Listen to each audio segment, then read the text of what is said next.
Welcome to Twofold. Today we are discussing the character of Sita in modern literature and why such literature is important.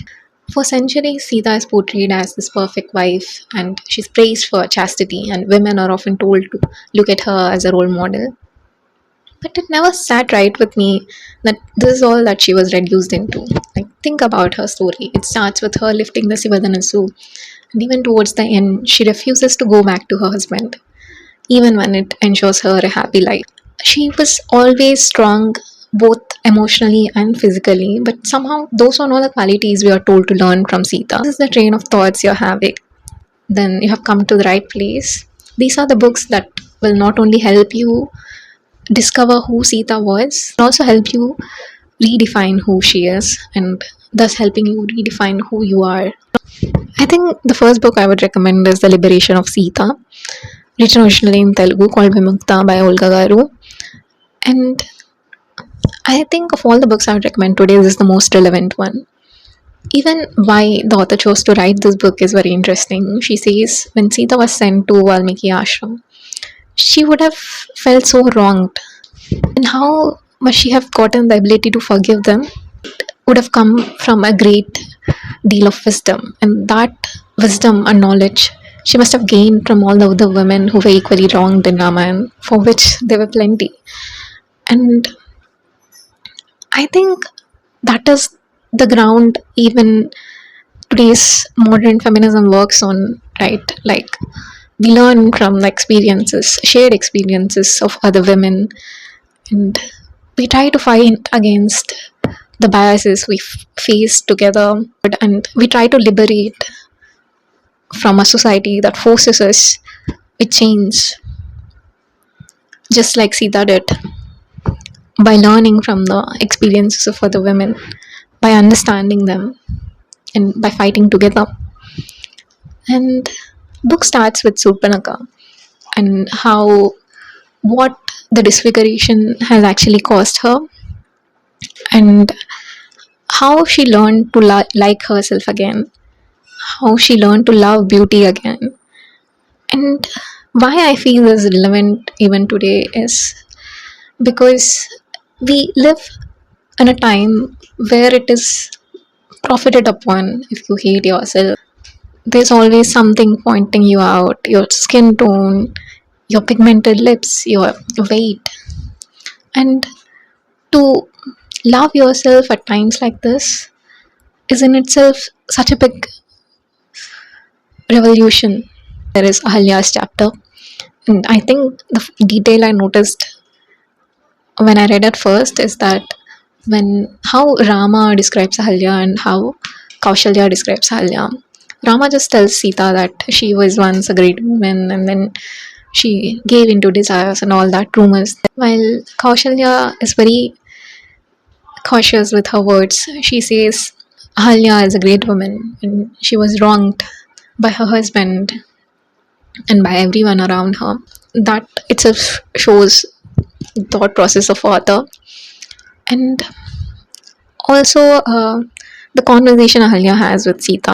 Men are valued for the wealth, power, or education, and how conquering this ego becomes the goal for men in spirituality. But for women, we are praised for our fidelity, our chastity, our being perfect wife, and how no one ever tells women to rise above it, to conquer that ego, and how we must dismantle this designed goals, and how we must redesign what our goals are ourselves. And I think my most favorite part of the book is the conversation Sita has with Rukmini Devi. How Sita asks at one point, "So, do you suggest we live like uncivilized animals?" And then Rukmini Devi says, "Why are you rubbing your city civilization on the forest?" And who exactly are we to say what is civilized and what is not civilized? And that is a very important question to today's generation, today's world, to be honest. Especially where we are always fighting against who is superior based on our civilization, based on the rules we have. Who even started measuring superiority based on civilization. And what exactly is the measure of civilization? Moving on, next is Urmila's story, and this is an interesting writing in itself because unlike any other book of Ramayan you read where Urmila is this younger sister who sacrifices for her husband and sleeps throughout the Vanavas, that is not the character of Urmila in this book. And you must read this book to understand who Urmila is. Coming to the second book, The Forest of Enchantments, I think this is the most read book of all the books I'm talking about today, and rightfully so. It is very well written and it's equally heart wrenching. It's unlike the other works, it's the complete Raman, or if I must say, it's complete Sita. And the main concept of the book is Sita defining what love is throughout Ramayan, and at various stages of the book, she realizes what love actually is. And to a generation so confused about love, this book comes as a textbook for love. And I think the most interesting part of this book is realizing that even the worst of fate that she has to experience is because of someone's love for someone else. And my favorite discovery that she makes in the book is when her mother, who doesn't believe in superstitions, gives into them just because she doesn't want any harm happening to her daughters. And then Sita asks, shouldn't love make us more courageous, more determined to live according to our principles? And yeah, shouldn't it? That I discovered in both these books is that in either of the books do Sita support whatever happens to Surpanaka. And it's almost written like it's the fault of Rama and Lakshmana. That was so uncalled for. It was shouldn't have been done because Sita that understands what it means to be disfigured. And yeah, that's how I think you can tell that these books are written by women. Moving on to our last book, it's not something I would say I would gain a perspective from. It's Sita by Amish, and it's a fun read. Science fiction or historic fiction, this book would be a very interesting read. If you're trying to read something light, this book would really be interesting. But coming to perspective, I didn't really like it that much, mainly because the book almost happens like there is no patriarchy in the world. And yeah, it is interesting to read about a world with no patriarchy, but that is just not my reality and I can't relate to that. Realized from reading these books is how Sita's story is told, is how women are treated in those generations.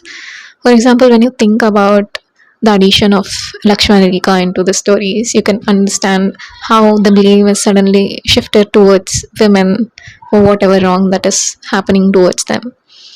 It's not there in the original Valmiki script, right? And what I like most about Ramayana is no matter what changed in the books, it never changed that Sita leaves for her mother earth at the end. And Sita herself says in the Forest of Enchantments that she's doing it for her future daughters. That I think be shown as this picture of perfectness, and how she suggests that we must not give in to the societal conditions for us, how we must fight against them, and how we must liberate from them. Put your thoughts down in the comments. If you want to suggest more books on Sita, I would really be happy to read more. Please do so.